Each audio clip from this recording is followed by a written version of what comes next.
Star Wars Maul Shadow Lord Season Number 2 announced before series premiere. Huh. Sounds like they got some confidence, huh? Anyway, it's a cool looking trailer. There's some elements of it that looks interesting and maybe even exciting, and a different approach to it's similar to the previous animated projects, but it's got almost a painterly look to it, you know. So yeah, Lucasfilm announced it. It'll have a season number 2 before the first season is even fully launched on DP. The news comes from StarWars.com. Makes sense. Where Lucasfilm President and Chief Creative Officer Dave Filoni confirmed that Maul's story will continue with a second season already in the works from Lucasfilm Animation. I know you're wondering, didn't he get cut in half? Well, see, he used the Force to keep his guts all in place, and then used it to build him some spider legs or some crap like that out of the junk that was at the bottom of the shaft. See, it all makes sense. Not only is Maul out for revenge again in the new animated series, but Lucasfilm is already moving forward with more episodes. But yeah, they're going to need them. They got to do a second season. The announcement says Maul's journey will continue in season number 2. Well, yes, giving the series an early vote of confidence ahead of season number 1 debut. Well, you know, what else are they going to do? You know, might as well go ahead and do another season. Anyway, season 1 will premiere in a 2-episode launch. Star Wars Maul Shadow Lord follows Maul as he attempts to rebuild his criminal syndicate on a planet untouched by the Empire. So I don't know. I haven't really followed the Clone Wars cartoons and Rebels and stuff. So did his criminal syndicate fall apart? And now he's got to rebuild it? I don't know. You know, and they were insinuating doing that in the Solo movie and doing it in live action as well. But, well, Solo lost money, so. Well, the official description says Maul crosses paths with a disillusioned young Jedi Padawan who may become the apprentice he is looking for as he continues his pursuit of revenge. So, you know the deal. She's probably the main character. You know?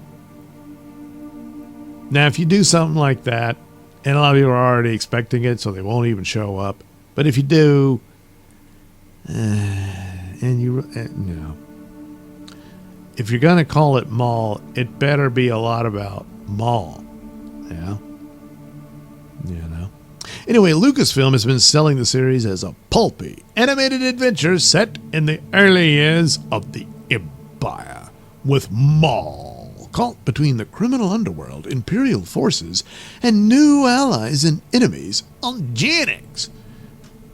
Which I guess the whole thing takes place on one planet. Sam Witwer returns once again to voice Maul, continuing his long run with the character from Clone Wars and Rebels. The cast also includes all these other people. There you go, a more painterly look. Now, of course, the animation won't look like this, but it is in this distinctive style. It's almost like, I don't know, Japanese work or something like that. But anyway, created by Dave Filoni, the series is based on Star Wars and characters created by George Lucas. Wow, who'd have thunk it? So anyway, it's developed by Filoni, of course, and Matt Michnovetz and Brad Rowell serving as supervising director. So I guess it's really Brad doing all the work. These other people are involved too, you know. The early Season 2 announcement also shows Lucasfilm is continuing to lean into Filoni's corner of Star Wars. Well, he's in charge now, so what else have they got? You know? And that's it. So, there you go, more cartoons. And look, it might be all right. It might work. Hell, at this point, it might even be good. Possibly great. I don't know. But the Star Wars brand is so badly damaged. I mean, it's a corpse, you know. Can you shock it back to life? I don't know. But that was always kind of the case. It's just you can have some property that does all right. And that's the thing. There are some things that most of their projects are terrible.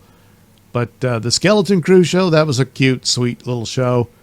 Nobody watched it, though, because the overall Star Wars brand is dead. So, Can Maul bring it back because he looks cool and stuff? I don't know. Maybe.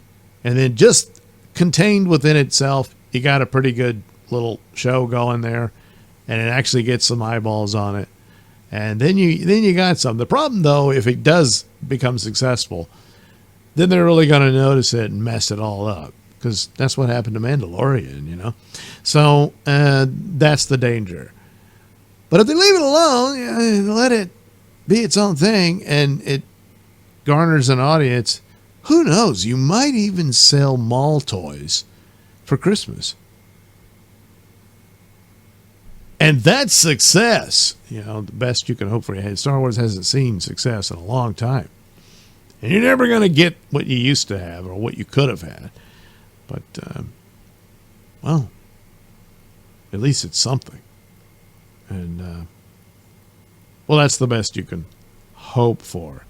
Your new hope. Maul.